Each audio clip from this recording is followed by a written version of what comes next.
Muy buenos días, buenas tardes o buenas noches, sea cuando sea que estáis viendo esta charla. Esta charla que quizá la estáis viendo en Punto de Giro, que es donde la estamos dando en primicia de manera gratuita para toda la gente que descubra un poco qué es esto de Hoy Somos Historia, porque quizá también la estás viendo en la página de YouTube de Hoy Somos Historia, en el cual por aquí abajo te dejo en la caja de descripción la página web para que veas qué es eso y qué de contenido tenemos ya por ahí al que puedes acceder y que espero que alguno de vosotras, os paséis. Hoy, en esta tercera charla, vamos a hablar de Atenas versus Esparta, la guerra del Peloponeso, con alguna visita hacia estos tres lugares, a la isla de Lesbos, Beocia y Ática. Antes de nada, como siempre hago, recordar que este es el mapa de la Hélade del que nos estamos moviendo y este es un poco el eje cronológico del cual se expresa toda la historia de la Grecia antigua y que nosotros nos estamos basando sobre todo en el periodo clásico que va más o menos del 480 al 335, más o menos, año arriba, año abajo. Bueno, pero hoy estamos aquí. Hoy hablamos de Esparta y Atenas, porque Esparta y Atenas siempre fueron polis muy distantes entre sí, no solamente geográficamente hablando. También por su modo de vida, por su gobierno, por su sociedad, por su educación. Ya hemos visto cómo era de especial Esparta, ya veremos en el futuro Atenas, sino que también eran diferentes por sus alianzas y por sus intereses en el exterior. Es por eso que, después de salir reforzadas ambas potencias de las guerras médicas contra los persas, ambas van a vivir una década de auténtico esplendor. Pero la Liga de Delos, que era la que estaba dirigida por los atenienses, y la Liga del Peloponeso, que era la que estaba liderada por Esparta, estaban condenadas a encontrarse. Y precisamente así sucedió. En el año 459 se iniciarían los conflictos de lo que se denominaría la Guerra del Peloponeso, que acabaría con una derrota inesperada. Pero para descubrirlo, vamos a viajar, ya sabéis, con Mirrina y con Casandra a nuestro siguiente objetivo, que tras las monedas de la lechuza de Atenea que habíamos encontrado, ¿os acordáis?, en el desfiladero de las Termópilas, justo a los pies del monumento dedicado a Leónidas, sabíamos que dicho destino no era otro que la capital de Ática, es decir, Atenas. Vamos a ver si llegaremos o no sanas y salvas. Pero de momento íbamos a hacer una escala para encontrarnos con un personaje ya conocido. Y sí, efectivamente, aquí lo tenemos. Quizás es la primera vez que lo veis en imagen, pero Quirón, ese pescador que ya se ha hecho casi amigo de Casandra, nos recibe con los brazos abiertos. Más aún cuando le contamos a dónde nos dirigimos y el porqué de nuestro viaje. No sabes muy bien la razón. Ya sabéis que este bloque y esta historia de Casandra está caracterizada por el no sabes muy bien, puntos suspensivos, pero el caso es que Quirón parece volver a estar al tanto de todo, como si supiese ya tus pasos de antemano. Al menos su sonrisa, ese gesto de asentimiento, no nos dice lo contrario. Quizá es porque con la edad que ya tiene, después de haber vivido numerosas aventuras, ya va un paso por delante de nosotras y no es solamente porque sepa algo más, sino simplemente porque sabe más Quirón por viejo que por Quirón. Además, va a ofrecernos a Mirrina y a ti, Casandra, un lugar donde pasar la noche. Y os pondrá en contacto con un comerciante de cerámica que se dirige precisamente a Atenas, que es vuestro destino.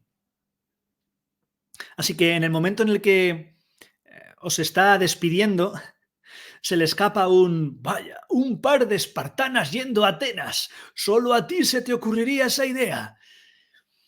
Y efectivamente, ya vamos a entender un poco por qué ese comentario. Nos despide, nos da un pequeño atillo de comida con algo de ropa para que, según sus palabras, pasemos moderadamente desapercibidas en la capital ateniense. El carro, además del cargamento y del anciano comerciante, En él viaja otro pasajero más, que por lo que parece es un viejo conocido del primero, aunque por lo que vemos, por algunas de las palabras que intercambian, quizá tienen esa amistad de dos amigos que se conocen demasiado bien y que se gruñen uno al otro, pero que en el fondo se aprecian. Habéis convenido, tanto tú como Mirrina, que os vais a hacer pasar por sus hijas, por si acaso alguna patrulla os intercepta y os pide explicaciones. Y aunque es cierto que esperáis que esto no suceda, es muy probable que así sea, pues como bien os ha dicho Quirón, no son buenos tiempos para viajar desprotegidos. Sabéis que Atenas y Esparta siguen en guerra, después de 25 años, en un conflicto latente que parece que no tiene fin. Un conflicto que quizá ya empiece a resonar en vuestros oídos, llamado la Guerra del Peloponeso. Y aunque no estuvieseis enterada, cosa que es bastante imposible, improbable, os espera un viaje en el que podéis ahondar más en dicha guerra, pues vuestros dos acompañantes son veteranos, antiguos combatientes de ambos bandos y estáis segura de que en algún momento os van a recompensar con alguna historia. Y es cierto que aunque hemos decidido viajar en carreta, aquí os pongo el principal medio de transporte, mayoritariamente en cuanto a lo que tiene que ver con el comercio, que es marítimo, en barcos mercantes como esto. Esto es uno de los restos de un pecio de un barco mercante romano. Mayoritariamente, ya os digo, el transporte en Grecia se realiza en barco. Básicamente, ya lo vimos en la primera charla, ¿os acordáis? Por ese relieve un tanto complicado y porque, bueno, siempre los griegos fueron una civilización muy volcada al mar y la infinidad de islas del Egeo viene muy bien a tal propósito. Y entonces, cuando estáis comenzando a traquetear por un camino que, aunque parece arreglado, no se ha transitado desde hace bastante tiempo, se supone que os van a llevar por caminos un poco menos transitables, empezáis a escuchar la voz de Alexios. Mi abuelo fue uno de los soldados que rechazó a los persas en el 480. Fue entonces, según me contaba mi padre, cuando los atenienses empezaron a dominar la Hélade, marchando a la cabeza de la coalición de Polis conocida como la Liga de Delos, y expulsando definitivamente a los medos, a esos persas que llamáis ahora del Egeo. Fue durante esos años cuando el orgullo, la soberbia de los atenienses creció aún más que sus ansias de poder y nosotros, habitantes del Peloponeso, asistimos en silencio a aquella amenaza creciente. Un año antes de mi nacimiento, la revuelta hilota en Esparta y la negación de la ayuda prestada por los atenienses por parte de los espartanos aumentó aún más el resentimiento, rompiendo la alianza entre ambas. Cuando en el 459 Megara y Corinto, ambas aliadas de Esparta, entraron en guerra, Atenas aprovechó la oportunidad para sellar una liga con la primera, con Megara, quedando al control del istmo de Corinto. Como espartanos, no podíamos tolerarlo. Así, por la decisión de otros, entramos en guerra. Una guerra que duraría 15 años y que acabaría como había empezado. Atenas y Esparta volvían a controlar sus antiguas alianzas en sus territorios. Y entonces firmamos la paz de los 30 años. Finalizaba la primera guerra del Peloponeso, loado invierno del 445. Ahora quien hablaba era Fanias, este otro pasajero que había estado durante todo el tiempo resoplando por momentos mientras Alexios contaba lo que podía ser quizá su versión de los hechos, pero bueno, eso os lo dejo a ti, Casandra, y a Mirrina que juzgue. Una paz que fue rota por los espartanos, si no recuerdo mal. ¿Cómo te atreves? En ese momento, Cassandra, ves como Alexios está a punto de que el carro se salga del camino debido a un rápido tirón de las riendas. Los caballos se medio encabritan, pero Alexios hace gala de que es un experto conductor en carretas y consigue de nuevo meterla en vereda antes de que la rueda entre en el surco que queda a la derecha del camino. Después de volver a colocaros en vuestro sitio y de una pequeña gota de sudor que se había desplazado por vuestra sien, seguís escuchando. ¿Acaso no fueron los atenienses los que, creyéndose los dueños de la Hélade, os entrometisteis en todas las trifulcas posibles con amigos y con aliados de la Liga del Peloponeso? Si no fuera por la amistad que nos une, te juro, Fanias, que seguías a pie hasta tu maldita ciudad. No te equivoques, viejo. Atenas no es mi ciudad. Ya lo sabes. Es más, estas jóvenes tienen derecho a conocer realmente cuál es mi ciudad de origen, cuál es mi patria. Y esa no es otra que Lesbos, cuna de Safo, la mayor poetisa que ha dado este mundo. Así que, disculpad, muchachas.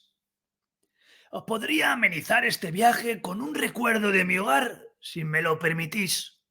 Algo que nos haga olvidar los delirios de este viejo. ¿Qué me decís? ¿Preferís que hagamos una excursión por el bosque petrificado?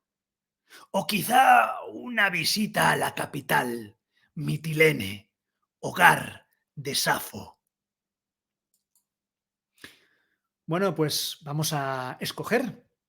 Vamos a ver qué nos dice. ¿Qué queréis ante esta pregunta de Fanias? ¿Queréis que vayamos al bosque petrificado, que lo tenéis ahí en el valle petrificado, en la isla de Lesbos, o preferís visitar la capital, Mitilene? Escoged bosque o ciudad, o bosque o capital. Ya me diréis. Un saludo para todos. Marian, un abrazo. Bien, tenemos capital, bosque, bosque, dos bosques, tres bosques, cuatro bosques. Me parece, Casiopea, que te vas a quedar esta vez sin saber lo de la capital. Cinco bosques, es que el bosque es muy goloso. Creo que nos quedamos con bosque, sí, somos 8 y 5 votos son para el bosque, así que, bueno, pues nos vamos con ello. Sí, en este caso era difícil ganar. Aunque quizás si alguien sabía y quería saber algo más sobre la poetisa Safo, pues sí que podía haber cogido Mitilene, pero de momento nos vamos al bosque. Y evidentemente va a ser Fanias quien nos haga el recorrido por este bosque.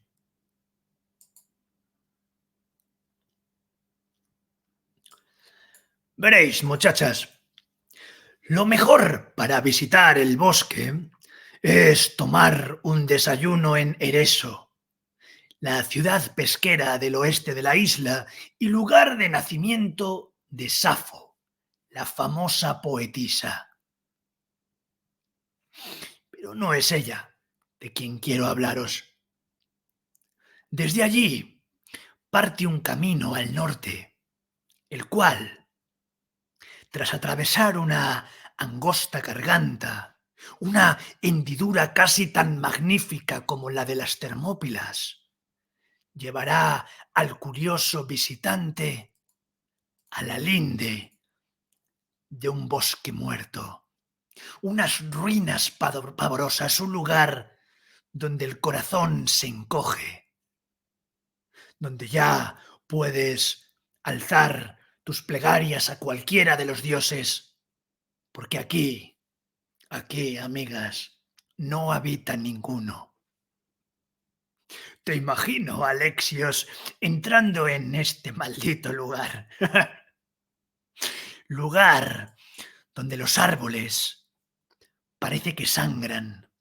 Parece como si su savia asciende ingrávida hacia el cielo cubierto de niebla. Una niebla de un color parduzco. Una niebla que deja caer lo que parecen cenizas, lo mismo que aquellas efigies humanas petrificadas que parecen huir de algo o de alguien. Un auténtico terror. El suyo y quizás el tuyo, viejo. Entonces caerás en la cuenta de que habrás entrado en el bosque petrificado. Y esto que nos cuenta Fanias no es solo una historia. Realmente existe el bosque petrificado de Lesbos, en la isla de Lesbos, probablemente el bosque petrificado más grande del mundo, con una extensión aproximada de 150 kilómetros cuadrados.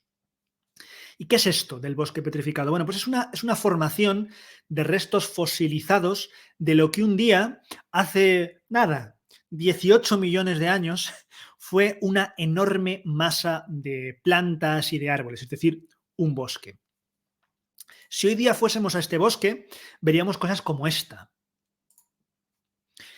Estos son troncos verticales completos con sus sistemas de raíces y demás, unos troncos que realmente es el fósil del tronco. Algunos se mantienen en pie, como este, y otros, sin embargo, están caídos, como este otro. Pero fijaos el tamaño que tiene esto, ¿vale? La fosilización de la madera es algo, no es un proceso demasiado habitual. De hecho, normalmente la madera se acaba destruyendo y por eso muchas de los restos, utensilios y demás que son en madera, pues finalmente no nos han llegado, salvo que haya unas condiciones muy concretas y que se rescaten, por ejemplo, el pecio marino que hemos visto, se rescate con unas condiciones muy determinadas para que esa madera directamente no se deshaga, ¿no? Entonces, lo que sucede en el proceso esto a lo mejor alguien lo sabe, no lo sé, la fosilización de madera, lo que sucede es que todo el material orgánico del tronco, de la madera, se reemplaza por minerales. La mayoría de las veces, variedades del sílice. Entonces, hay como una especie de trasvase de esos minerales que que suele venir, ahora os digo cómo, y lo que hace es que se quedaría como el molde del árbol exactamente igual, pero mineralizado y conserva las estructuras originales con un detalle exquisito. O sea, fijaos qué preciosidad. Esto no es que la parte de fuera sea corteza y lo de dentro sea fosilizado, no. Todo es una fosilización del tronco. Es una auténtica maravilla. Si tenéis ocasión de ir a Lesbos en algún momento y visitar este sitio, es maravilloso. Entonces, este proceso de petrificación sucede bajo tierra cuando la madera, estos troncos, quedan enterrados bajo sedimentos, conservándose gracias a la ausencia total de oxígeno. Como no hay oxígeno, no hay degradación y, por tanto, se pueden ir produciendo unos efectos de la erosión y de la cristalización de los diferentes minerales que hace que se sustituya el material orgánico por inorgánico. Porque el agua, que es rica en minerales, se va filtrando poco a poco por los sedimentos, se deposita en las células de las plantas, de forma que cuando la lignina y la celulosa, que es de lo que está formado la madera, se descomponen, se forma un molde perfecto de roca en su lugar. Entonces tenemos pequeños moldes perfectos de las células de las plantas que se transforman en material inorgánico, en sílice, en mineral. Esto es una auténtica locura, ya digo, es raro que esto se produzca, pero que veáis que es un espectáculo maravilloso.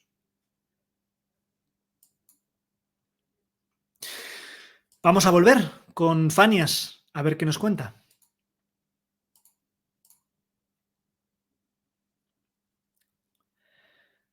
Si caminas y tienes suerte, encontrarás entre la maraña de árboles moribundos, entre los restos de un mundo petrificado, un camino hacia unas antiguas ruinas.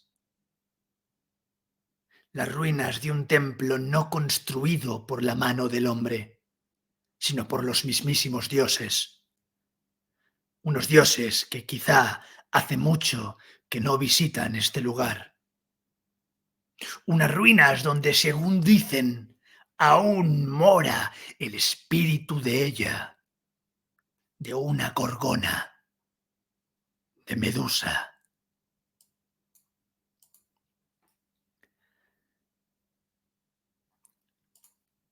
Bien, hablemos de Medusa. Medusa ha sido representada de muchas formas diferentes a lo largo de la historia. Esta que os pongo aquí es la forma que tiene este juego, el Assassin's Creed Odyssey, de representarla, porque sí, aparece en el juego, precisamente en el bosque petrificado de Lesbos. Y se la ha representado desde una hermosa mujer hasta una criatura monstruosa con cuerpo y cola de serpiente. En este caso aquí se ha decidido hacerlo más antropomórfica.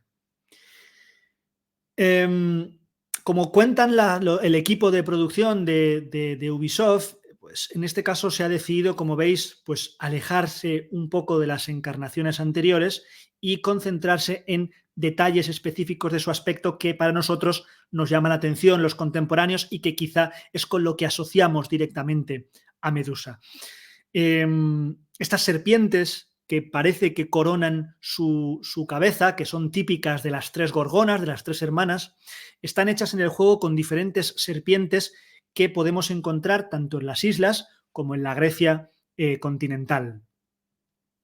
Su vestido está hecho con tiras de piel de serpiente, aún que da a entender que en su momento existieron quizá serpientes mayores. Es decir, una representación, como veis, de Medusa de una manera bastante humanoide, con la forma que la iban a dar, sobre todo a partir de Roma, a partir de la romanización, esta forma más humana es la que iba ha pasado a la historia más que la de ella con cuerpo de serpiente, que también es de la tradición griega. Si lo vemos ahora, fijaos aquí ya en este grabado, esto que estáis viendo aquí, hablemos de Perseo, porque Perseo, de nuevo, está relacionado. Ya lo hemos hablado de él varias veces. El Minotauro, etcétera, etcétera. No, ese es Teseo. Perseo, este es otro, ¿vale? Era el héroe griego que mató a Medusa. Ya lo hemos visto, esto sí, era hijo de Zeus, hijo de Danae, prometió al rey Polidectes que conseguiría la cabeza de la Medusa. Como he dicho antes, Medusa era una gorgona, un monstruo femenino que tenía cabezas de serpiente vivas en su propia cabeza en lugar de mechones de pelo, y que tenía el poder o la maldición de petrificar a todo aquel que cruzaba su mirada con ella. Nos cuentan una de las fuentes de que Perseo fue a visitar las Hespérides para conseguir el arma que le ayudaría a vencer a Medusa. También le dieron un zurrón en el que guardar esta cabeza degollada para conservarla lo mejor posible. De Zeus recibió un tipo de espada llamada arpé y de Hermes unas sandalias aladas. Es decir, bueno, y de Atenea, todavía de verdad, de Atenea, un escudo pulido, y de Hades la habilidad para esconderse. Es decir, que fue una especie de héroe que fue yendo de dios en dios y le fue dando cada uno de esos dioses un don para conseguir vencer a Medusa. Parece ser que no era muy buena compañía y parece ser que no era muy apreciada por el resto de los dioses, como veis. Entonces se cuenta que cuando Perseo entra en la guarida de Medusa, usó el reflejo de la superficie del escudo que le había dado Atenea, su propio reflejo, para evitar la mirada y consiguió al final decapitarla. En algunas versiones Medusa queda también petrificada al verse en su propio reflejo, en otras directamente no, simplemente queda como paralizada, no petrificada, y es lo que le da la oportunidad a Perseo a cortarle la cabeza. Y posteriormente, Perseo utilizaría la cabeza de Medusa como arma y acabaría ofreciéndosela a Atenea, que le pondría en su... que la iba a colocar en un lugar específico de su periplo de armas de Atenea. Y aquí lo que estáis viendo es precisamente a Perseo escapando después de haber cortado la cabeza a Medusa, que en este caso aparece incluso alada, ¿veis? Como esta es otra representación de Medusa alada, en este caso con alas, ¿veis? No es como la que hemos visto hasta ahora. Es el de la... Sí, Adrián, creo que sí, El de Furia de Titanes, ¿no? O Ira de Titanes, ambas. Sí, creo que sí.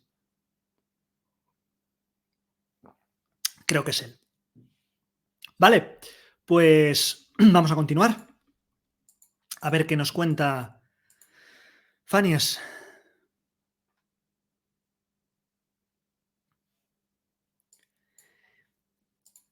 Y tras viajar por el laberíntico cementerio de árboles, solo si ella quiere, solo si las ruinas de los antiguos dioses no nos atrapan con los susurros de nuestros seres queridos ya muertos, volveremos a ver el sol de un nuevo día.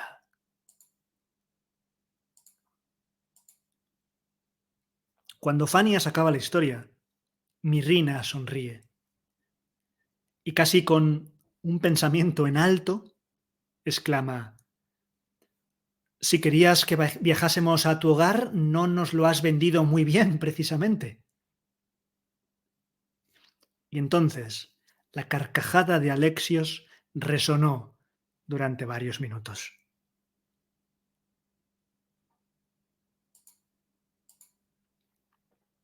Y nosotros continuamos nuestro viaje. Entramos en los bosques que marcan la frontera de Beocia, y junto con el traqueteo de las ruedas por el terreno no demasiado preparado para este tipo de viajes, ahora ya hemos entrado casi en pleno bosque, también tenemos de fondo el traqueteo de las amistosas discusiones de nuestros acompañantes, y eso os hace sonreír, tanto a ti como a Mirrina. La guerra sigue siendo el tema estrella. Pero antes de seguir escuchando a ambos veteranos, vamos a ver nosotros cómo estaba el mapa de la Hélade justo al inicio de esta segunda fase de la guerra, ¿vale? Porque os pongo aquí el mapa. Este es un mapa a las vísperas de la guerra del Peloponeso, después de un primer intercambio de adversidades entre Esparta y Atenas después de las guerras médicas. Esto es justo en el 431 a.C. Lo que está en amarillo es la Liga de Delos, es decir, Atenas y sus aliados. Como veis, tiene gran parte del Ática, que es de la capital, gran parte del Ática no, toda el Ática, la isla de Eubea, que es esa isla grande que está por encima de Ática, casi todas las islas del mar Egeo, como veis, porque era la potencia marítima. También tiene la parte de justo al sur de Macedonia, en el tridente ese de Grecia que digo yo, donde está Escíone, Toronea, ahí, ¿vale? Ese tridente que parece que son como una mano de 3 dedos. Y luego, como veis, tiene toda la costa de Turquía, toda la costa de la península anatólica, toda lo que se llama el Asia Menor, que como veis, todo eso se había conservado griego, y veis que el imperio persa seguía ahí. Es decir, el imperio persa sigue ahí, de momento con las ciudades más o menos formando parte del imperio, pero sin poner ninguna pega, es decir, cada uno de momento en franca sintonía, pero sigue ahí. Y por otro lado tenéis la parte que está en rojo, que es la Liga del Peloponeso. Esparta y sus aliados tienen prácticamente toda la península del Peloponeso, que es la parte que está justo pasado el istmo de Corinto, que veis ahí que pone Corinto, no sé si lo estáis viendo o no, pero bueno, espero que sí. Como veis, tiene Beocia y Fócida, que son lo que está justo al norte de Ática, y tampoco, lo que parece es que tampoco tiene demasiados aliados, como veis, porque luego la parte azul son los estados griegos neutrales, los que no se pusieron a favor ni de uno ni de otro, y que simplemente dejaron pasar y ya está, ni más ni menos.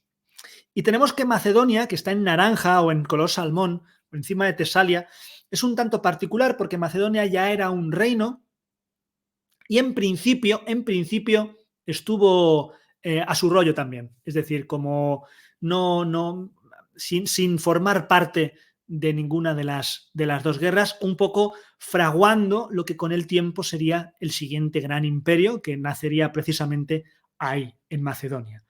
Así que bueno, así estaban las cosas. Como veis, parece que un dominio marítimo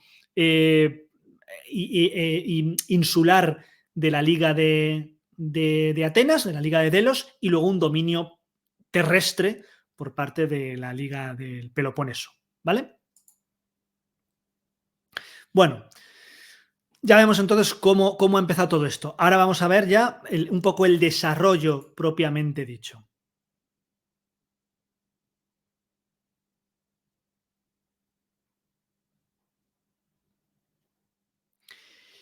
Y Fanias comienza de nuevo con la historia.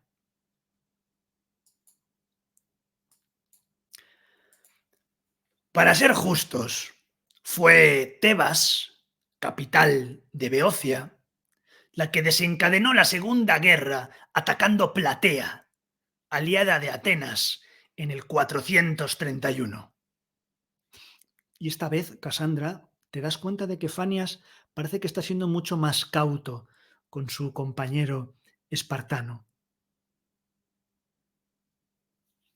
Los atenienses, al mando de su nuevo comandante en jefe, Pericles, atacamos diferentes puntos estratégicos para el dominio marítimo, con resultados muy positivos. Yo luché en la batalla de Pilos y Esfacteria, donde la ventaja ateniense se hizo patente. Allí me llevé esta cicatriz de recuerdo. Según cuentan, aquella fue la única vez que un ejército espartano se rindiera en toda su historia. Pero nos aguardaba una tragedia. En el 430, Atenas, abarrotada, repleta de refugiados hacinados que se cobijaban tras sus muros, sufrió la peor de las pestes, perdiendo 1/3 de la población. Aquello era dantesco. La visión de las piras funerarias hizo que el ejército espartano acampado a las afueras se retirara, no por pena, no por tristeza, no por compasión, sino por temor a que ellos mismos se contagiaran.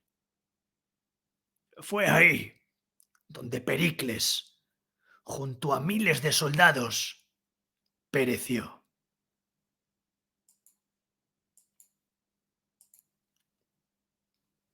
Bien, como veis, digamos que esta es una primera fase, ¿de acuerdo? Una primera fase en la que hay unos primeros movimientos. Ya veis que los movimientos en azul son los movimientos de Atenas, la batalla de Esfacteria, luego quizá la vemos un poquito más con calma. Pero bueno, simplemente para que veáis unos primeros movimientos. Con la muerte de nuestro alabado Pericles, el mando ateniense fue a manos de incompetentes. Se crearon dos bandos. Por un lado, los conservadores aristócratas liderados por Nicias. Y por otro, Cleón, un rico curtidor que apostaba por continuar la lucha costase lo que costase. Y en ese momento, Casandra, Alexios interrumpe a su compañero. Tras varios años en calma, fue entonces cuando los espartanos tomamos la iniciativa. Tras los levantamientos de tu isla natal, amigo mío, y varias guerras civiles en las que Atenas se vio envuelta, el general Brásidas nos liberó por toda la Hélade, consiguiendo una victoria tras otra. Aún recuerdo el sonido de las falcatas chocando contra los escudos. Aún recuerdo las lanzas atravesando el cuerpo de los espartanos, pero aún más de los atenienses. Acanto, Estafira, hasta la gran batalla de Anfípolis en el 422, en la que Brásidas dio su vida por conquistar la ciudad, llevándose al mismísimo Cleón Alades con él. Muerto Cleón, Atenas contra las cuerdas, los atenienses firmaron la paz en el 421.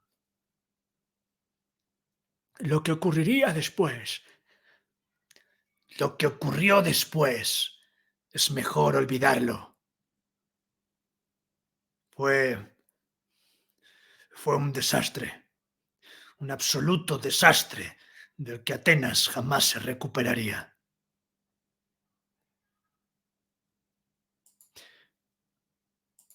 Bien, vamos a ver de lo que habla Fanias y vamos a ver un resumen con este mapa de estas dos nuevas fases. Si os pongo el mapa en grande, quizá es difícil de verlo, pero bueno, aquí de nuevo tenéis, el reparto sigue siendo el mismo, con la Liga de Delos en azul y la liga y en rojo la del Peloponeso, ¿vale? Vais a ver que esta segunda fase, los ataques de Atenas sobre todo van a... es una estrategia más marítima que terrestre, atacando diferentes puntos de lugares que son, como veis, neutrales, aunque es verdad que la parte de amarillo, como veis, que en principio eran, digamos, como sitios neutrales, como ya hemos dicho antes, según va avanzando la guerra, hay algunos que se van posicionando a favor de unos y otros. Por ejemplo, veis lo que está en amarillo más oscuro, Tesalia, por ejemplo, o donde están esas batallas en la costa oeste, que veis varias batallitas, varias flechitas, varias espaditas azules, hay partes amarillas que tienen un color más oscuro porque cambiaron, no se cambiaron de bando, sino que se hicieron, se pasaron al bando de a los aliados de los espartanos, mientras que, como veis, Macedonia, que durante los primeros años había sido neutral, va a pasarse también a apoyar al bando de Esparta. Y tenéis abajo, también en la parte de abajo a la izquierda, porque esta guerra no solamente se dio en la zona del Egeo y la zona de la Grecia continental, sino que como Sicilia, que veis ahí, ya tenía bastantes colonias griegas y estaba ya dominada por los griegos, también hasta ahí llegó las diferentes campañas, que además en este caso, como veis, también los cartagineses tuvieron algo que hablar en esta primera guerra, en estas primeras guerras en Sicilia. Luego dominarían una parte de Sicilia, Sicilia quedaría repartida en dos y que luego eso daría lugar a las guerras contra Roma, ¿vale? Pero eso ya sería muy posterior, ¿vale? Entonces, bueno, aquí veis un poco los movimientos, los principales movimientos. Como veis, las líneas rojas tienen que ver con campañas, movimientos de las tropas de la Liga Espartana, de la Liga del Peloponeso, mientras que las azules de la Liga Espartana. Perdón, de la Liga de Delos, de Atenas. Repito, movimientos marítimos, porque dominaba el mar por parte de Atenas y, como veis, Esparta intenta ir hacia el norte por toda Tesalia. Hay una campaña para intentar descabezar el norte de Grecia e incluso, como veis, en la zona de Mesopotamia, es decir, la zona de la península de Anatolia, hay también por ahí algunas batallas, algunos movimientos de los persas, de los espartanos para dominar el estrecho del Bósforo, como veis, ¿vale? Bien, no sé si os estáis enterando mucho, porque el mapa no se ve, a lo mejor en vuestras pantallas no se ve perfectamente bien, pero bueno, espero que más o menos podáis ir siguiendo al menos la charla, ¿vale? Bien, pues bueno, aquí, ahora que ya tenemos un poco estas dos primeras fases, creo que es el momento en el que vais a volver a tomar la decisión. Porque vamos a ver una batalla. Puede ser un vídeo de una batalla. Puede ser la batalla de Pilos y Esfacteria, que es la misma, lo que pasa que como con dos fases, con victoria ateniense, o la de Anfípolis, donde vencieron los espartanos. ¿Qué preferís? ¿Pilos o Anfípolis? Me lo podéis poner por aquí y vemos el vídeo de la batalla.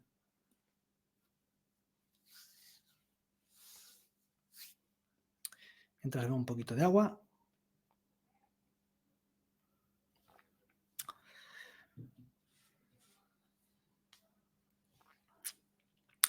Vale, despertad, gente, por favor. Pilos, vale, Adrián. Anfípolis por parte de Sprocket, vale. Más. Anfípolis mía. Anfípolis Casiopea, vale.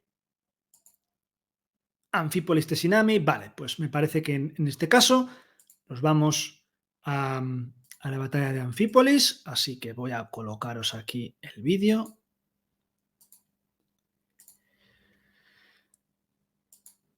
Y nada, pues que lo disfrutéis. No recuerdo si en este vídeo hay preguntas o no, pero bueno, por si acaso, estad atentos. Vamos allá. Las tierras que acabarían siendo Anfípolis pertenecían originariamente a Tracia, una región habitada por formidables jinetes seminómadas. En Tracia abundaban las minas de oro y plata. Estaba rodeada por frondosos bosques que la hacían muy atractiva para potencias extranjeras como Grecia y Persia. Para el 513 a.C., Persia ya había conquistado gran parte de Tracia, pero tras su derrota, en el 479 a.C., fue Atenas la que movió ficha. Conquistaron la cercana isla de Tasos en el 465 a.C., pero el poderío militar de los jinetes tracios impidió que tomasen el interior del país. Atenas no lograría un control estable de Tracia hasta la fundación, en el año 436 a.C., de Anfípolis, en las riberas del río Estrimón. Durante la guerra del Peloponeso, el general espartano Brásidas buscó la forma de subvertir el dominio de Atenas en el mundo griego. Es entonces cuando pensó en tomar la costa de Tracia con la esperanza de hacerse con los recursos de la zona.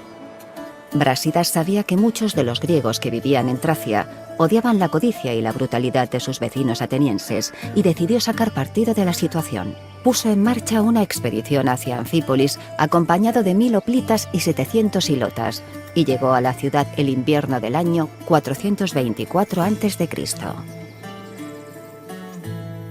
Ya en las murallas de Anfípolis, Brásidas anunció que prefería tomar la pacífica. Prometió un salvoconducto a cualquier habitante que quisiera irse, además de indultar a los que se ofrecieran a cooperar. Esta propuesta fue bien recibida por los residentes de la ciudad y consiguió tomar el control de Anfípolis sin desenvainar la espada. La llegada de Brásidas a Anfípolis sorprendió en Atenas. Ya era tarde cuando se enteraron de las noticias y enviaron al general Tucídides en defensa de Anfípolis. Brásidas ya había asaltado varias ciudades cercanas que le ayudarían a defender la zona de la supuesta tiranía ateniense. Tucídides llegó al puerto de Ellón tras medio día de viaje desde Tasos, pero no pudo reconquistar Anfípolis. Atenas responsabilizó a Tucídides de la pérdida de Anfípolis y condenó al general al exilio. A pesar de los avances de Brásidas, Esparta no le envió refuerzos y el general tuvo que negociar una tregua con Atenas para poder conservar el terreno que había ganado.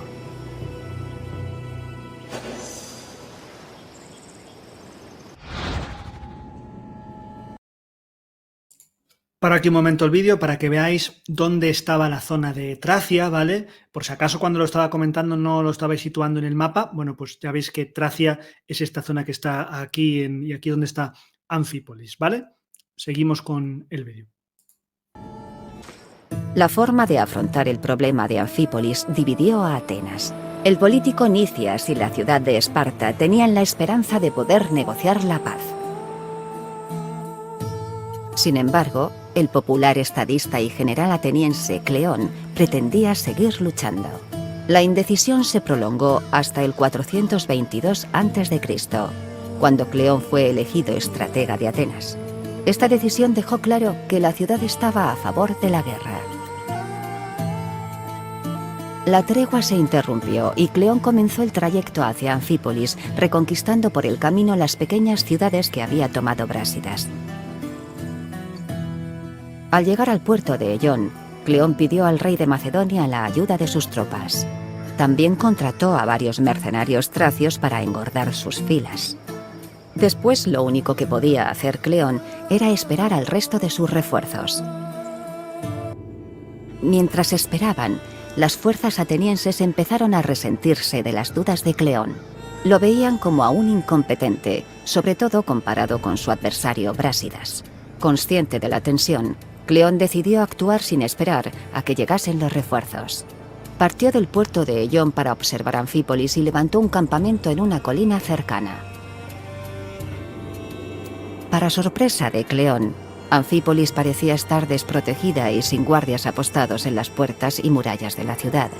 Pero esta falta de protección no era más que una ilusión.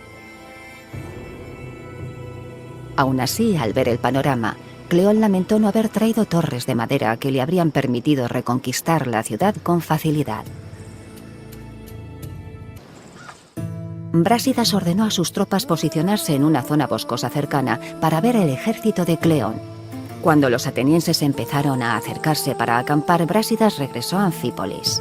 Creía que su ejército estaba peor entrenado que el del enemigo y decidió confiar en la táctica y en la falta de experiencia de Cleón como líder militar. De modo que organizó un ataque por dos frentes. Él lideraría personalmente un pequeño asalto y poco después uno de sus lugartenientes lanzaría un segundo ataque para desorientar al enemigo. Apenas había terminado de formular su plan cuando vio al ejército de Cleón recogiendo y en retirada hacia la costa. Este acto de cobardía hizo pensar a Brásidas que la victoria habría sido más sencilla de lo que pensaba. Cuando Cleón vio que las tropas de Brásidas volvían a Anfípolis, decidió replegarse al puerto de Ellón y seguir esperando a los refuerzos. Por desgracia, sus órdenes fueron confusas y contradictorias, y entre las fuerzas atenienses reinaba el caos. Brásidas se aprovechó de esta confusión e inició el ataque. Las fuerzas de Cleón en pánico fueron una presa fácil para los espartanos. Murieron 600 atenienses y Esparta solo perdió 7 hombres. El resto de hombres de Cleón se refugiaron en Ellón, a donde enviarían más adelante los cadáveres de sus camaradas, una vez desprovistos de sus armas, eso sí. Durante la batalla sin cuartel entre espartanos y atenienses, murieron tanto Brásidas como Cleón. Los informes de sus respectivas muertes reflejaban cómo eran percibidos como líderes militares. No sabemos casi nada sobre la muerte de Cleón, exceptuando que lo mató un soldado tracio. Brásidas, sin embargo, vivió lo suficiente para ser llevado de vuelta a Anfípolis, donde le informaron de la victoria. Lo enterraron dentro de la ciudad, un honor solo al alcance de los mayores héroes, y pasó a ser celebrado como el auténtico fundador de Anfípolis. Tras la batalla de Anfípolis, se interrumpieron temporalmente las hostilidades entre Atenas y Esparta. El ejército ateniense regresó al Pireo, mientras que Esparta reclamaba a los refuerzos que habían asistido a Brásidas. La muerte de Brásidas y Cleón hizo que ambas ciudades presionasen para conseguir la paz. Las negociaciones fueron largas. Pero Esparta y Atenas acordaron que todo volviese a ser como antes de la guerra del Peloponeso. El tratado resultante se terminó conociendo como la Paz de Nicias. La impresión generalizada en toda la Hélade era que, a pesar de los heroicos esfuerzos de Brásidas, Esparta había perdido. Este sentimiento se basaba en el hecho de que Esparta no había conseguido terminar con el dominio ateniense sobre Grecia, que era lo prometido al iniciarse el conflicto.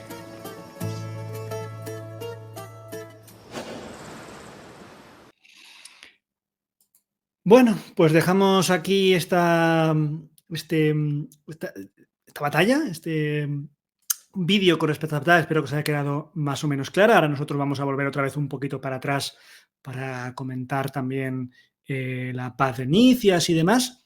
Pero bueno, de momento, tenemos aquí este mapa. Yo me voy a poner así, me voy a quitar de aquí, porque una vez que has traspasado la frontera de Beocia, este nuevo estado griego, nos toca escoger dónde haremos las paradas pertinentes. Podemos, si queréis, hacerlas en Orcomeno, o mejor dicho, Orcómeno, que tiene acento en la O, la primera población que nos encontramos a orillas del lago Copaide, que es ese gran lago que tenéis en el centro de la imagen, o quizá en vez de ir a Orcómeno, preferís ir hasta Tebas, que es la capital del estado, la capital de Beocia. Así que comentadme, Orcómenos o Tebas. Os leo.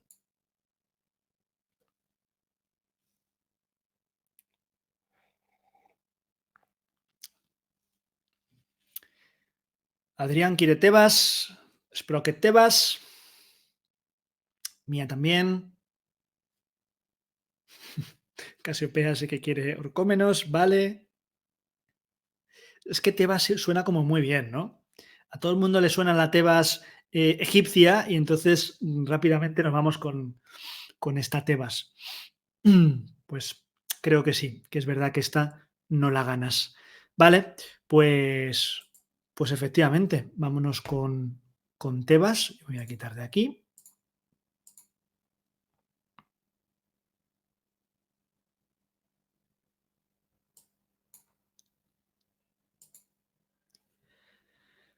Rodeando el lago Copaide y aprovechando las últimas horas de luz, llegáis a Tebas, capital de Beocia. Una ciudad que quizá algún día fue resplandeciente, pero que hoy la inunda una extraña sensación de enfermedad y muerte. Solo hace falta ver sus casas, sus muros, su gente.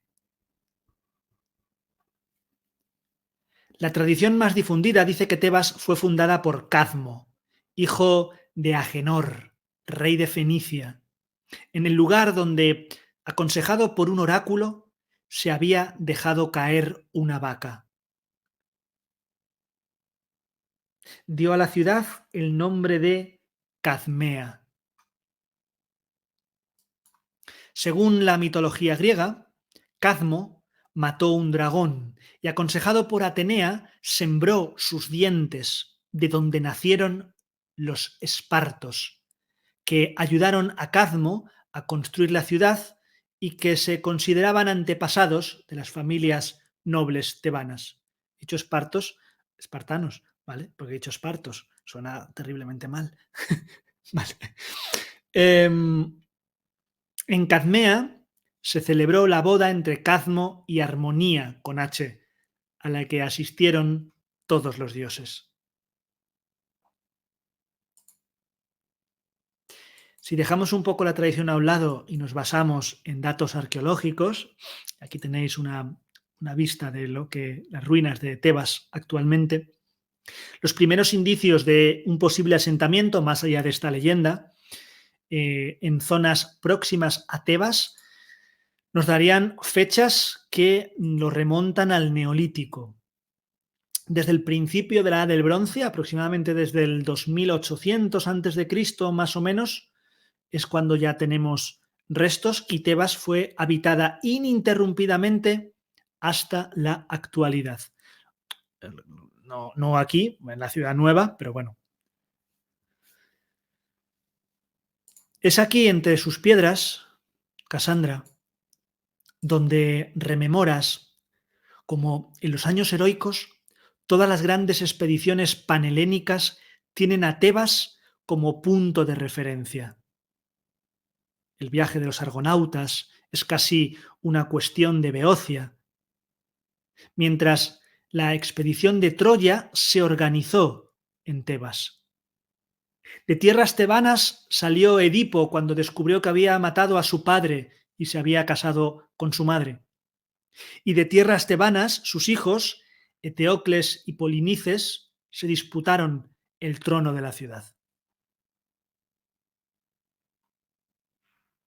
Se dice que es la ciudad natal del mismísimo Heracles, Hércules, eterna enemiga de Atenas, que llegó a aliarse con los persas contra todos los griegos en la famosa batalla de Platea, mientras que en la guerra del Peloponeso se alió, naturalmente, con los espartanos contra los atenienses.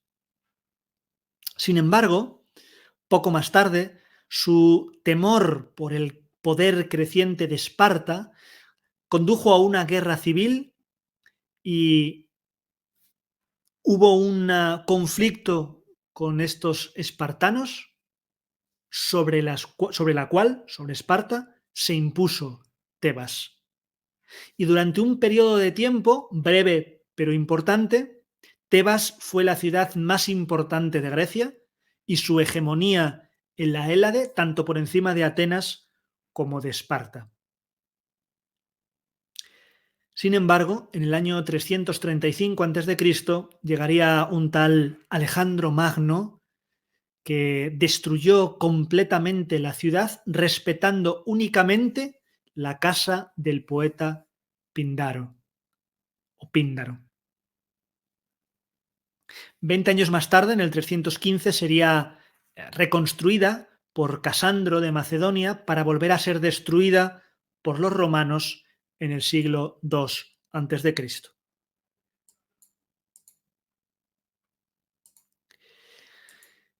Y mientras cae la noche, mientras tomas un vino en uno de los establecimientos de las afueras, escribes. Llevas todo el trayecto queriendo dejar por escrito tus nuevos recuerdos. Ahora ya sabes de dónde vienes. Y no me refiero a Esparta. No. Sabes que vienes de algún lugar, en 2027. Y sabes que aquella imagen extraña que viste hace unos días no era otra cosa que tu lugar de trabajo, tu lugar de investigación, esa zona con esa especie de, ahora lo sabes, cables por el suelo, pantallas, mapas, ordenadores.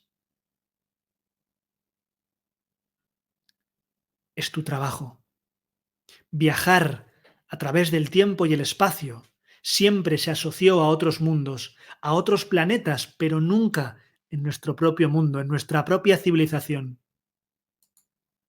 Sin embargo, sabes que tan solo se necesitaba codificar cierto rastro de energía, una energía que años antes se había bautizado como el éter, para encontrar ciertos caminos a los que transportar parte de nuestra psique, de nuestra propia energía, y recorrer por ellos momentos de nuestra historia que quedaron grabados sobre nuestro mundo. Gracias al éter, visitando ciertos lugares, detectando el éter, codificando dicho éter, se podía, con el mecanismo adecuado, una máquina que llamáis Atempus, trasladarte a un día o un mes o incluso un año concreto, ya fuera de la Primera Guerra Mundial, de la conquista de América, de la Guerra de los 100 años o de la Grecia clásica. Y así tú, Casandra, una porción de tu yo real que ahora también recuerdas, podías ocupar cuerpos y vidas asociadas a dichos momentos. Y ahora el siguiente paso sería... Y en ese momento, Mirrina interrumpe tu escritura. No es buena idea estar sola al anochecer en los tiempos que corren. Así que será mejor marchar al alojamiento de Fanias y Alexios, ese que han conseguido, y mañana, bueno, mañana será otro día.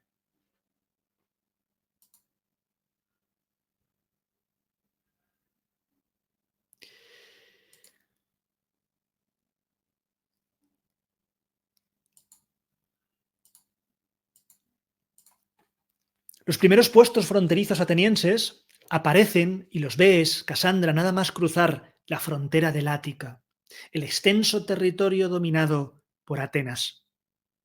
Excusa perfecta, o eso parece, para que Alexios concluya el relato de la guerra.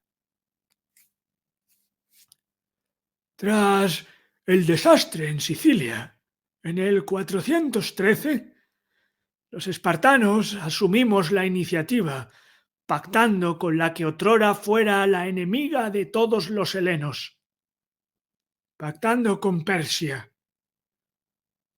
De esta forma, la guerra se trasladó a Jonia, a Asia Menor.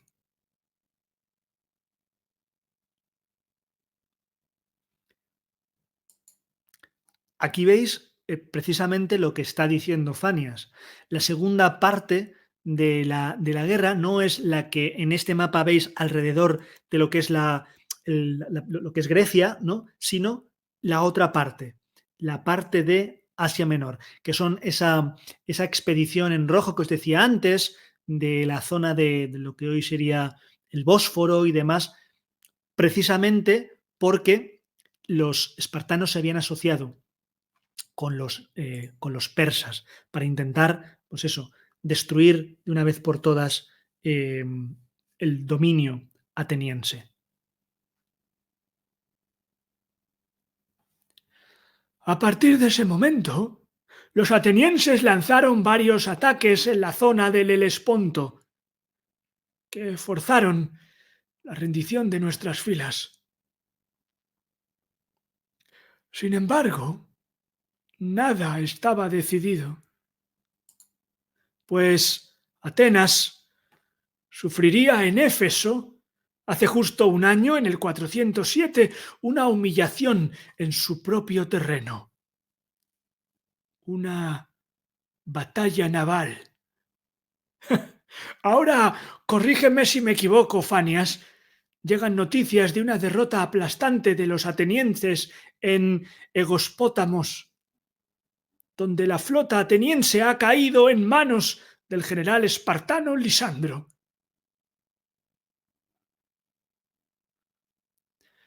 Creo que esta guerra ya está más que decidida. Y no es que sea de mi agrado el resultado, pero me alegro de alcanzar la paz. Ya son más de 25 años en guerra. La Hélade merece la paz.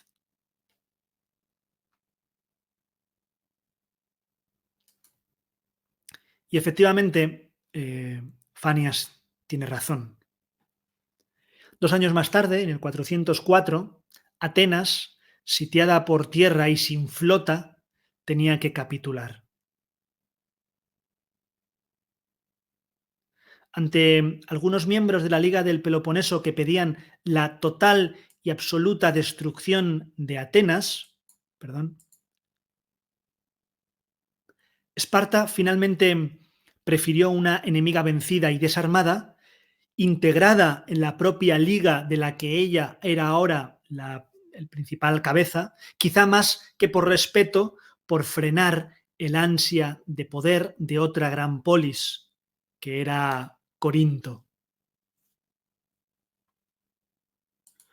Con la derrota de Atenas como en la guerra del Peloponeso, eso significó el final de la democracia como ideal político y Atenas quedaría siempre relegada a partir de ese momento a un segundo plano.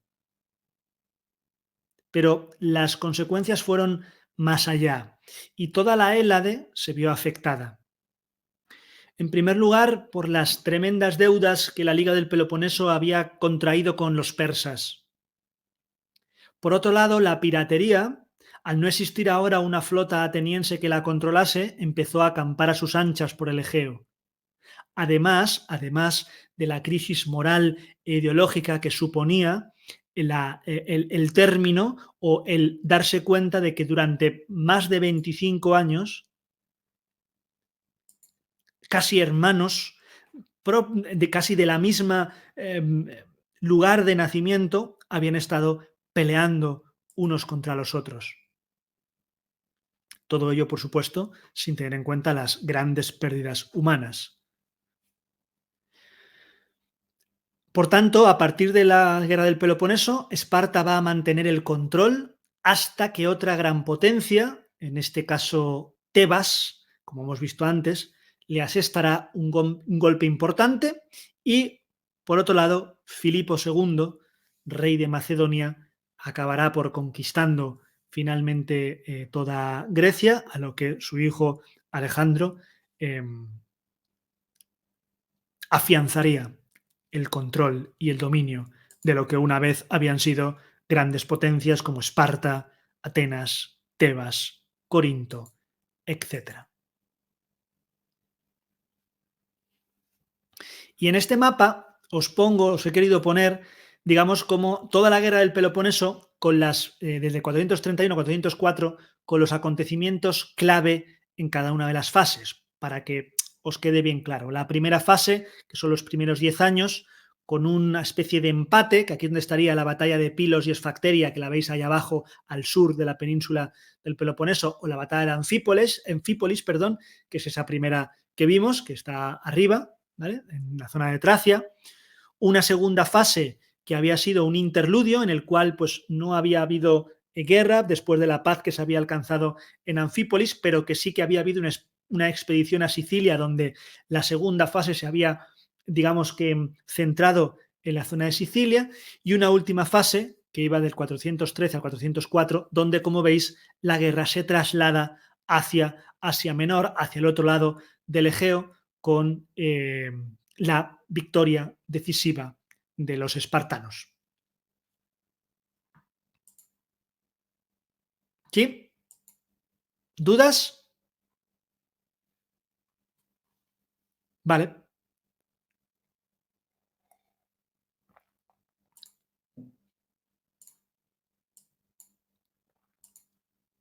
Unas últimas granjas, unos últimos minutos antes de comenzar a escuchar como un murmullo que sale de la mismísima tierra,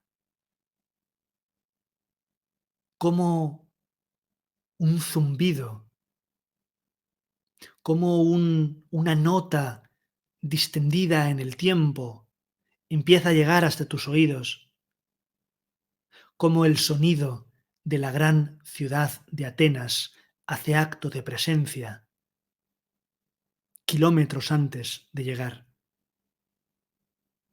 Quizá es una Atenas en horas bajas, quizá es lo que pensarían muchos, pero aún así, Atenas sigue siendo impresionante. La patrona de Atenas, como todo el mundo sabe, el propio nombre lo dice, es Atenea. Le tenéis, una de las representaciones de Atenea Nike en este caso. Aunque, según el mito, el patronazgo de esta importante ciudad de la Hélade, de Atenas, estuvo muy disputado en el panteón olímpico. Es decir, no fue tan fácil que Atenas se convirtiese en la patrona de Atenea, la patrona de Atenas. Se cuenta que se decide convocar un concurso para decidir qué divinidad se iba a encargar de proteger y de ser la patrona de esta ciudad-estado. El árbitro del concurso, por supuesto, pues era el jefe, Zeus, y establece una serie de normas. Cada aspirante debía brindar a la ciudad un presente, es decir, debía darle un regalo. Y dependiendo de cuál fuera el mejor regalo, pues así sería uno u otro. De todos los pretendientes, de todos los dioses que surgieron, al final los finalistas fueron dos. Por un lado estaba Poseidón, el dios del mar y de las aguas, y por otro lado estaba Atenea, que en este caso participaba como representante de la sabiduría. En la eliminatoria final, en el final round, se celebró en lo alto de la Acrópolis de la ciudad, donde hoy está el Partenón, es decir, arriba del todo. Lo que hizo entonces Poseidón fue clavar su tridente en el suelo y empezó a brotar agua, de manera que les obsequió con un manantial. Pero el problema era que Poseidón era el dios del mar, el dios de las aguas saladas, y por tanto ese torrente de agua era agua salada. Atenea prefirió regalarles otro líquido. En este caso, oro líquido. Decidió regalarles el árbol del olivo, fruto esencial de la dieta mediterránea y que, aparte del alimento, también hemos visto a lo largo de todas estas charlas que sirve para curar, para encender lámparas, para cocinar, etcétera, etcétera. Al final, efectivamente, Zeus decidió que el mejor regalo era el de Atenea y, por tanto, Atenea pasó a ser la patrona de la ciudad. Este mito y su momento culmen fue el que eligieron los artistas para ser representado en el frontón oeste del Partenón de Atenas, que es esto que veis aquí. Esto estaría en el frontón, en la parte esa triangular del templo, es el frontón. En la parte oeste sería esto. Las dos figuras del centro, como veis, son Poseidón por un lado y Atenea por otro, y lo que fue es como esta especie de concurso. Atenea victoriosa, efectivamente, Sprocket. Y sí, Atenea era más lista que Poseidón, efectivamente, y menos mal que nos regaló el aceite. A pesar de todo, es curioso que hoy día hay bastante consenso entre los historiadores y lingüistas de que el nombre de la diosa provino de la ciudad, que era de origen neolítico, y sin lugar a dudas que era prehelénico y no al contrario. Es decir, que primero fue Atenas y luego Atenea y no al contrario como sugeriría su mito fundacional, ¿no? Sea como sea, y desde esta altura, no solo las magníficas vistas os dejan sin aliento, sino que además son el detonante para reflexionar sobre aquello tan revolucionario que se llevó la derrota en la guerra, aquello que fue modelo para los habitantes de siglos y de milenios después, aquello con lo que hoy vamos a dar por finalizada esta charla, que es un vídeo dedicado precisamente a la democracia. Es un vídeo cortito y es un vídeo que en este caso sí que tendrá preguntas, así que nada, os dejo con él y después hacemos el examen y despedimos la charla.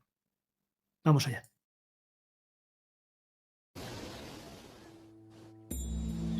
La asamblea ateniense era conocida como la Eclesía.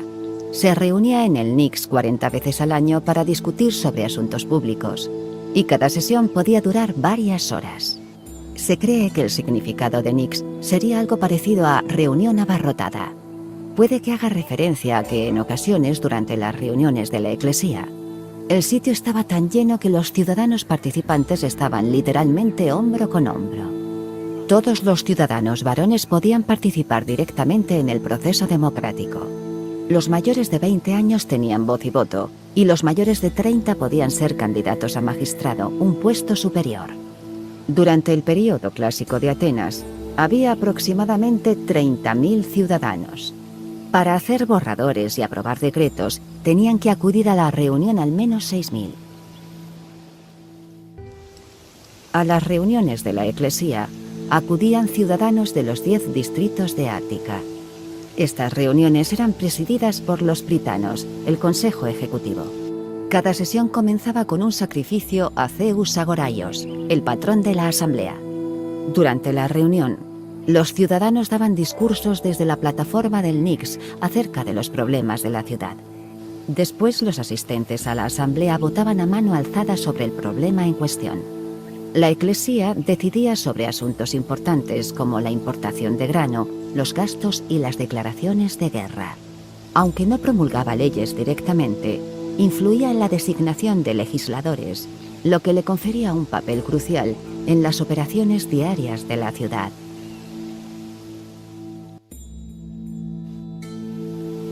Algunos ciudadanos solo participaban en las sesiones de la Iglesia, pero otros se involucraban más en la democracia como magistrados. Se elegían entre los ciudadanos atenienses mayores de 30 años. Solían ser excelentes oradores y políticos carismáticos e influían en la toma de decisiones importantes mucho más que el ciudadano medio. Uno de los magistrados más famosos fue Pericles, que era tan popular que ostentó el puesto durante 15 años.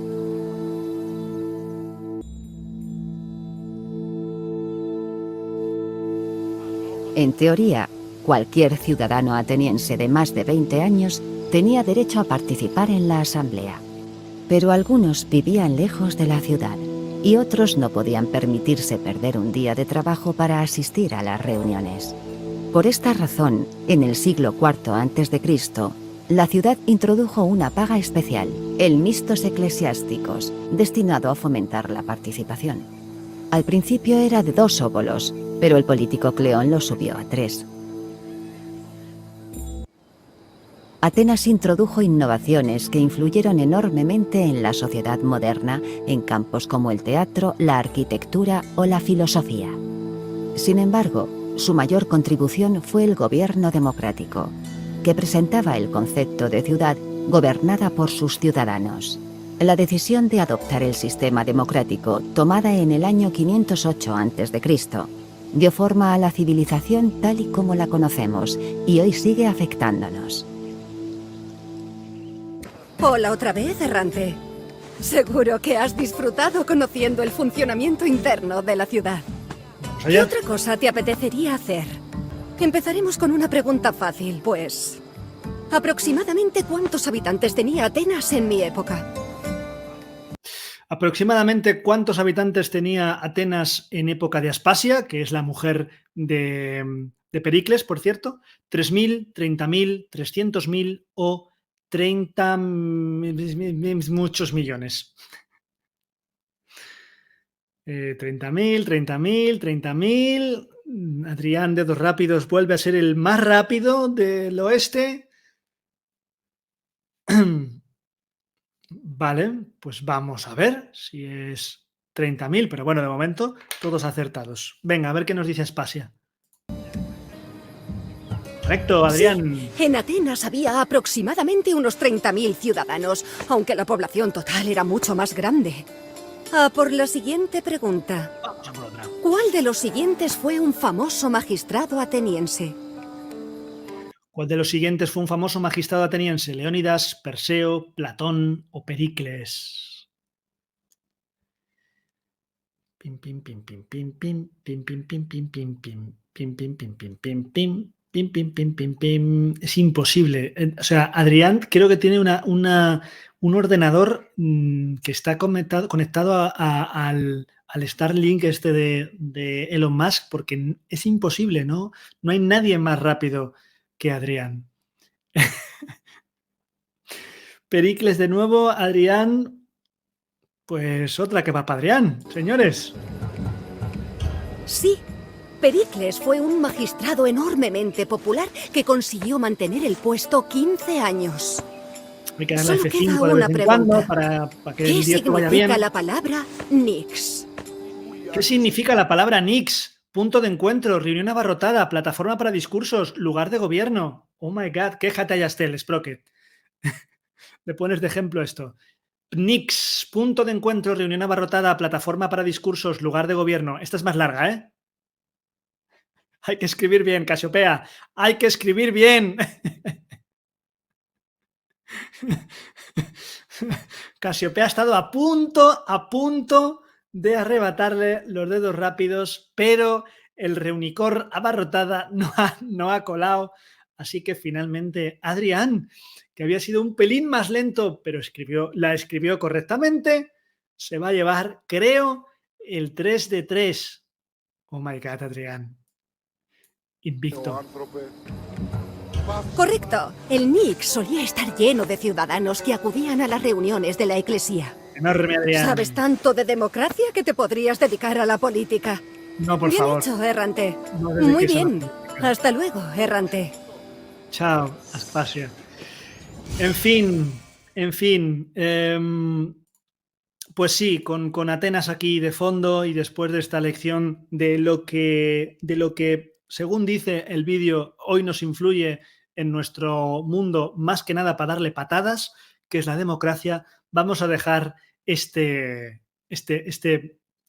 charla y vamos con las conclusiones de lo que hemos visto hoy. Hoy hemos hablado de la guerra del Peloponeso, hemos hablado de las fases de la guerra, el mayor conflicto interno que sufrió la Hélade en toda su historia. Hemos analizado algunas de las estrategias, tácticas y características de ambos bandos, ya sean atenienses o espartanos, a través de una de sus grandes batallas. En este caso, nos hemos ido a Esfacteria. ¿A Esfacteria? Sí. ¿Cuál fue? O Anfípolis. Ahora mismo no me acuerdo cuál hemos hecho. Sí, vale. Hemos viajado a la isla de Lesbos, donde hemos conocido algo más de su ciudadana más ilustre, muy poquito, porque en nuestro caso nos hemos sumergido en un bosque único en el mundo, repleto de mitos y leyendas. Anfípolis, vale, perfecto. Ya es que se me juntan las batallas. Hemos atravesado Beocia, el estado a la sombra de Atenas, y hemos podido visitar una de sus poblaciones. En este caso, hemos descubierto un poco más sobre la historia mítica de su capital, de Tebas. También hemos descubierto a través de Casandra el concepto del éter, una especie de flujo de energía invisible que impregna el mundo a través del tiempo, además de conocer el atempus, que es la tecnología que nos permite viajar por este éter. Y por último, a la vez que hemos puesto punto y final a la guerra con la derrota ateniense, hemos llegado a las puertas de la ciudad recordando su fundación mítica, así como el concepto que la definiría durante siglos, que es la democracia. Así, junto a Casandra, Mirrina, Fanias y Alexios, hemos hecho este viaje por la Hélade, rememorando como si fuese la primera vez aquellos años en los que el mundo griego convulsionaría ante Atenas versus Esparta, ante lo que fue la guerra del Peloponeso. Muchísimas gracias a todos, todas por estar en esta charla, que ha sido un poquito diferente porque ha sido más narrativa que de costumbre. Espero que no os hayáis perdido y que no haya sido al final el peor remedio de la enfermedad para hablar un poco de esta guerra. Y nada más, nos vemos en la siguiente. Mientras tanto, seguid haciendo historia.